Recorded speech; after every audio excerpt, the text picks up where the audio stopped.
जय गुरुदेव मेरे प्यारे साथियों, इंदिरा रावत राजस्थान अजमेर से। कहो साथियों कैसे हो? ईश्वर की दया से अच्छे ही होंगे।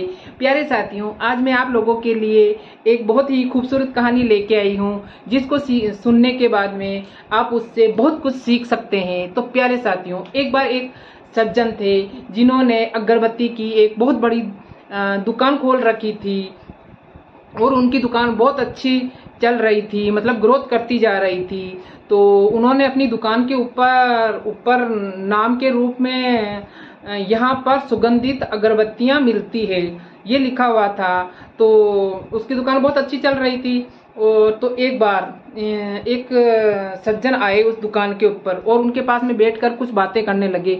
बातें करते करते ही उन्होंने दुकान के ऊपर लिखा हुआ नाम देखा और बोला कि तुमने इस दुकान के ऊपर यहाँ पर सुगंधित अगरबत्तियाँ मिलती है लिखा हुआ है।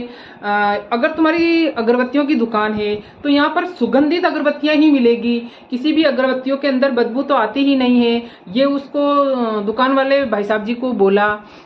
तो इसके अंदर अगर आप सुगंधित नहीं लिखते ना तो भी चल जाता, क्योंकि अगरबत्तियाँ तो सुगंधित ही होती है, इसके अंदर दो राय नहीं है। तो सज्जन भाई साहब दुकान वाले ने सोचा कि बात तो ये सही कह रहा है, अगरबत्तियां तो सुगंधित ही होती है, उसके अंदर तो दूसरी कोई स्मेल आती नहीं है।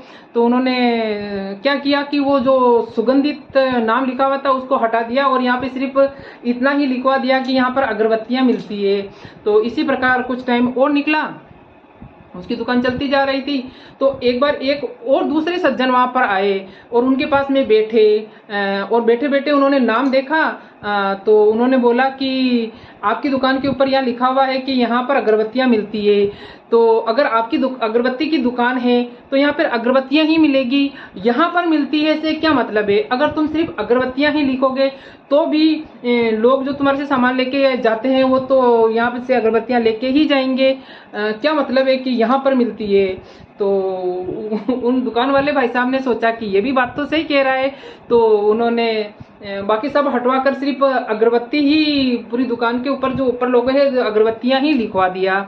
इसी प्रकार वक्त बीतने लगा और धीरे धीरे उनकी दुकान का माल बिकना कम हो गया और उसकी जो ग्रोथ बढ़ती जा रही थी। अब वही ग्रोथ धीरे धीरे नीचे होने लगी और उसकी दुकान की बिक्री कम होने लगी। तो इसी प्रकार टाइम बीतता जा रहा था। तो एक बार जो उनका काफी टाइम से नहीं आया था वो दोस्त उनकी दुकान पर आया और वहां पर बैठा और उसने दुकान की हालत देखी। तो उसके अंदर सामान भी बहुत सारा कम था और पहले जितना सामान भी नहीं दिख रहा था। तो उसने बोला कि क्या बात है, आपकी दुकान जितनी पहले चमचमाहट करती रहती थी उस प्रकार की चमचमाहट आपकी दुकान में क्यों नहीं है? तो उसने बोला, दुकान वाले भाई साहब ने बोला कि पता नहीं, मेरा आजकल धंधा ज़्यादा चलता भी नहीं है। पहले जिस प्रकार मेरी ये ग्राहकी चलती जा रही थी और दुकान ग्रोथ करे जा रही थी, अब इसका ये डाउन पे डाउन होती जा रही है। तो उन्होंने बोला कि इसका क्या कारण है? तो उसने बोला मेरे को कुछ पता नहीं चल पा रहा है कि इसका क्या कारण हो सकता है। तो उनके दोस्त ने बोला कि ये पे उसने ध्यान लगा के देखा कि इसके अंदर क्या चेंजिंग है। तो उसने देखा जो ऊपर उसका जो लोगो लिखा हुआ था पहले कि यहाँ पर सुगंधित अगरबत्तियाँ मिलती है। तो उसने सोचा कि उसने अपने दोस्त को बोला कि यहाँ पर तो पहले ऐसे लिखा हुआ था ना कि यहाँ पर सुगंधित अगरबत्तियाँ मिलती है, यहाँ पे ये सिर्फ अगरबत्तियाँ ही कैसे लिखवा दी आपने? तो दुकान वाले भाई साहब जी ने अपने दोस्त को वो पूरी घटना बताई कि कैसे एक बार एक सज्जन आए थे और उन्होंने बोला कि सुगंधित लिखवाने की कहाँ जरूरत है। फिर एक दूसरे सज्जन आए थे, उन्होंने बोला कि यहाँ मिलती है, लिखवाने की कहाँ जरूरत है। इस प्रकार उन्होंने पूरी घटना अपने दोस्त को कह सुनाई। तो उनके दोस्त ने पूरी घटना सुनने के बाद में उसको बोला कि लोगों का काम है कहना, लोगों को कहने दो, लेकिन आप लोगों की बातों में आकर आप जो काम करते जा रहे हो उनके अंदर चेंजिंग ना करें। आप लोगों की बातें सुनिए, लेकिन जरूरी नहीं है कि वो जो भी कह रहे हैं वो आप अपने जीवन में अपनाते जाइए। अपने जीवन में किसी भी राय या किसी भी बात को अपनाने के लिए खुद का दिमाग, दिल दिमाग बुद्धि काम में लेने की जरूरत होती है। आपको लोग तो कुछ भी कहेंगे, लेकिन अपन उसके अनुसार अपने जीवन को नहीं बिता सकते हैं। अपन को जो सही लगता है वही काम अपन करेंगे।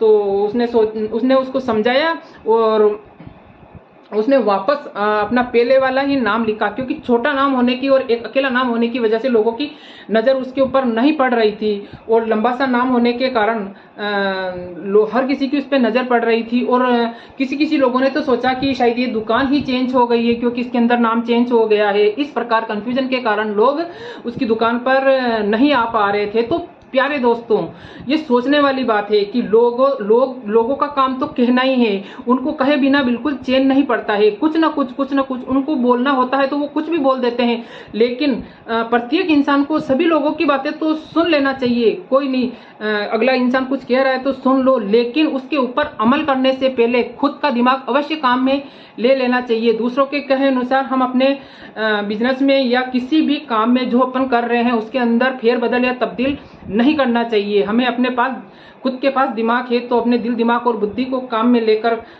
कुछ भी काम करने का फैसला लेना चाहिए। ऐसे लोगों की बातों में आकर अपन फैसले बदलते रहेंगे तो हम अपनी ऊंचाइयों तक नहीं पहुंच सकते हैं। तो प्यारे साथियों, आपको एक छोटी सी कहानी कैसी लगी? अच्छी लगी हो तो लाइक कमेंट और शेयर कीजिए, और नया आया तो मेरे चैनल को सब्सक्राइब कीजिए, और खुश रहिए और मस्त रहिए। जय गुरुदेव। बाय।